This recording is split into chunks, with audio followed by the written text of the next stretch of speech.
और कल के फ्लोर टेस्ट से पहले जब इनको ये समझ में आने लगा कि हमारी सत्ता जा रही है, हमारी कुर्सी जा रही है, दोबारा अब हम कब मुख्यमंत्री बनेंगे, तो जाते जाते इन्हें संभाजी महाराज की याद आ गई। मेरे हिसाब से 25-30 साल पहले जो घोषणा की गई थी, इसको सिर्फ ये चुनावी मुद्दा बनाते रहे, राजनीति का मुद्दा बनाते रहे, और जब अपनी कुर्सी सरकने लगी तो इन्होंने आज ये फैसला लिया है। मैं उद्धव साहब को, शिवसेना को ये बताना चाहता हूँ कि इतिहास बदला नहीं जा सकता है, नाम बदले जा सकते हैं, और जब आपके पास दिखाने के लिए कुछ नहीं है तो आप इस तरह की घटिया राजनीति का एक बहुत अच्छा नमूना पेश करके आप जा रहे हैं। उसमें औरंगाबाद की जनता ये तय करने वाली है कि औरंगाबाद का नाम क्या रहेगा, क्या नहीं रहेगा करके। दूसरा हमारा ये कहना है आपसे कि आखिर आप इससे हासिल क्या करना चाह रहे हैं। अगर आप जाते जाते ये कहते कि मैं औरंगाबाद के पानी की समस्या हल करके जा रहा हूं, औरंगाबाद में जो 8-8, 10-10 दिन के बाद पानी मिलता है, जो आपकी वजह से उद्धव ठाकरे साहब, आपके और आपके पार्टी के यहाँ के नेताओं ने जो पिछले 25-30 सालों से सिर्फ लोगों को लूटने का, खाने का काम किया है, और आज वो जश्न मना रहे हैं, वहां पर नाच रहे हैं। मेरा उनसे ये सवाल है, अब इसके बाद कौन सा मुद्दा लेकर अब नाचने वाले हैं आप? अगर जनता की भलाई के लिए अगर आप कुछ करते तो हम आपको सर आंखों के ऊपर बिठाते, लेकिन आपकी घटिया राजनीति जो है, जब शहरों के नाम बदल दो, सड़कों के नाम बदल दो, गलियों के नाम बदल दो, ये जो आप घटिया खेल खेल कर जा रहे हैं, हम इसकी कड़ी निंदा करते हैं। और दूसरी निंदा मैं कड़े शब्दों में उन दलालों की करता हूं जो अपने आप को कांग्रेस के और राष्ट्रवादी कांग्रेस के नेता कहते आए हैं। मैं तमाम MIM के जितने भी कार्यकर्ता है महाराष्ट्र के अंदर, ये जहां दिखे इनकी तस्वीर के ऊपर जूतों का हार पहनाइएगा, क्योंकि ये सियासत के लिए देखिएगा किस घटिया लेवल के ऊपर आ गए हैं। आज के औरंगाबाद शहर के अंदर कांग्रेस के और राष्ट्रवादी कांग्रेस के दलाल नेता आज सड़क के ऊपर अगर निकले तो उनको देखकर थूकना चाहिए हमें, कि इनकी सियासत की वजह से, इनकी घटिया सियासत की वजह से, अगर सत्ता से इतना मोह था तो सत्ता को चिपके रहना था। हम तो जूते मारते हैं ऐसे नेताओं को। हम पूछना चाहते हैं शरद पवार से, क्या मुंह में लड्डू लेकर बैठे हुए थे? हम सोनिया गांधी से, राहुल गांधी से, अशोक चौहान से, यहां के मराठवाड़ा के तमाम नेताओं से हम पूछना चाहते हैं, मुंह में लड्डू लेकर बैठे थे? अब आओ औरंगाबाद में आपकी खातिर हम कैसी करेंगे जरा देखिएगा। ये जो फैसला लिया गया है, हम कड़ी निंदा करते हैं इसकी।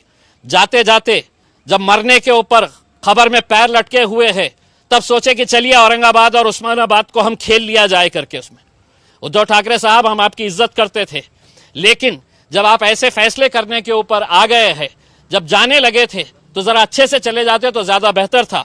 मैं औरंगाबाद की आवाम से अपील करना चाहूंगा, अब ये मामला केंद्र के सरकार के पास गया है, हम इसके जो भी रास्ते होंगे हम वो रास्ते निकालने की पूरी कोशिश करेंगे, और अगर वक्त आया तो हम सड़क के ऊपर भी आंदोलन करने की तैयारी रखते हैं। दंगल होऊ शकते किंवा काही ठिकाणी जे तरुण भडक डोक्याची लोक आहेत ते काहीही करू शकतात अशी सुद्धा शक्यता वर्तवली जाते, त्यांना तुम्ही काय? देखिए, मैं औरंगाबाद की आवाम से, उस्मानाबाद की आवाम से अपील करूंगा कि वो शांति बनाए रखे।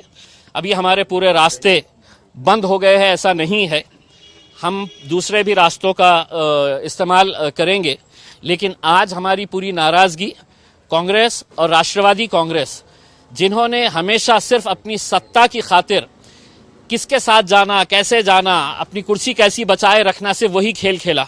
मुझे बताया गया है कि 2 कांग्रेस के मंत्री कैबिनेट मीटिंग से बाहर निकल कर आ गए। अगर तुम में जरा सी भी शर्म बाकी है तो आज इस्तीफा मुंह पे फेंक कर मारिएगा। उसमें आप इस तरह का नाटक करके पब्लिक को बेवकूफ बनाने के धंधे मत करिएगा। उसमें औरंगाबाद हमारा शहर है, औरंगाबाद के तमाम लोग, इस शहर के पीछे का एक इतिहास है, वो इतिहास को तो मिटा नहीं सकते हैं।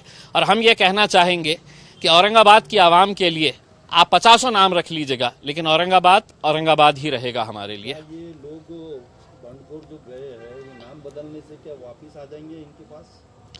देखिए, मैंने आपको जैसा पहले बताया है कि मरता क्या ना करता, आज उनको ये मालूम है कि अब हम एक मर्तबा कांग्रेस का सहारा ले लिए, राष्ट्रवादी का सहारा ले लिए, 3 पहियों की रिक्शा बनाकर है तो हमने 2.5 साल है तो महाराष्ट्र के अंदर सफर कर लिए है, अब दोबारा कब मौका मिलेगा ये हमको पता नहीं। तो चलिए, जाते जाते मैं उद्धव ठाकरे साहब से एक सवाल करना चाहता हूं कि इसी शहर के अंदर आप कुछ दिन पहले आए थे, आपने अपने भाषण के अंदर यह कहा था कि हम औरंगाबाद का विकास करेंगे।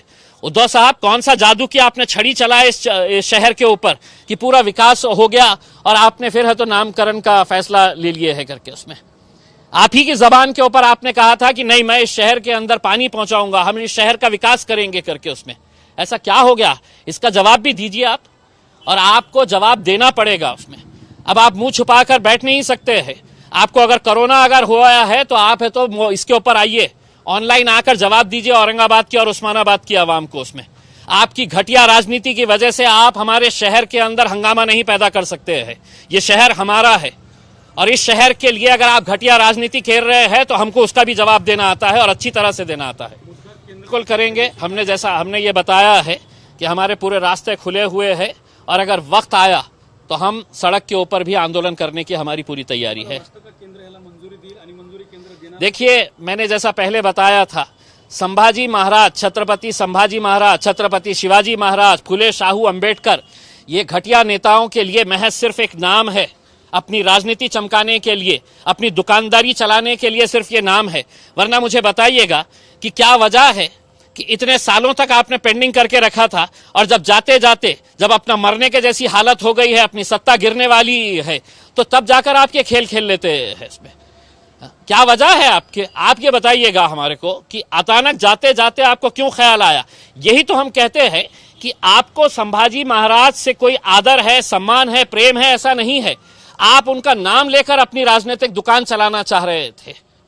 इसीलिए तो आज आपने ये फैसला अपने फायदे के लिए, अपने राजनीतिक स्वार्थ के लिए लिया है। अब केंद्र सरकार के अंदर गया है, अब केंद्र सरकार ये कहेगी, सोचेगी कि ये फैसला तो कैबिनेट में शिवसेना ने लिया है, अब इसका फायदा हमको मिलेगा या नहीं मिलेगा। तो भारतीय जनता पार्टी भी सोचेगी कि भाई हमने अगर इमीडिएट अगर इसका फैसला ले ले तो इसका क्रेडिट शिवसेना को चले जाएगा।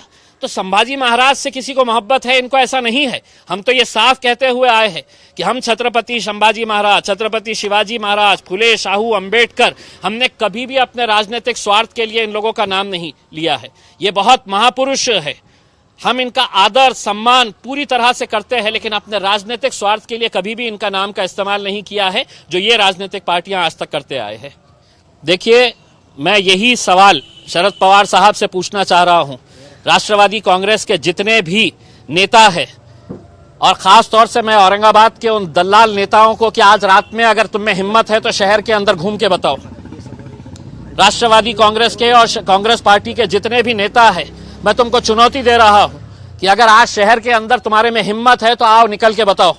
पुराने शहर के अंदर तुमको हिम्मत नहीं है, तुम निकल नहीं सकते हैं बाहर उसमें, क्योंकि कहीं ना कहीं तुमने लोगों के साथ खिलवाड़ किया है, लोगों के साथ धोखा किया है तुमने। और यही वो आएंगे अब कुछ महीनों के बाद, जब चुनाव होंगे तो इनको जवाब मिलने वाला है, और पब्लिक कैसा जवाब देगी आप खुद समझिएगा।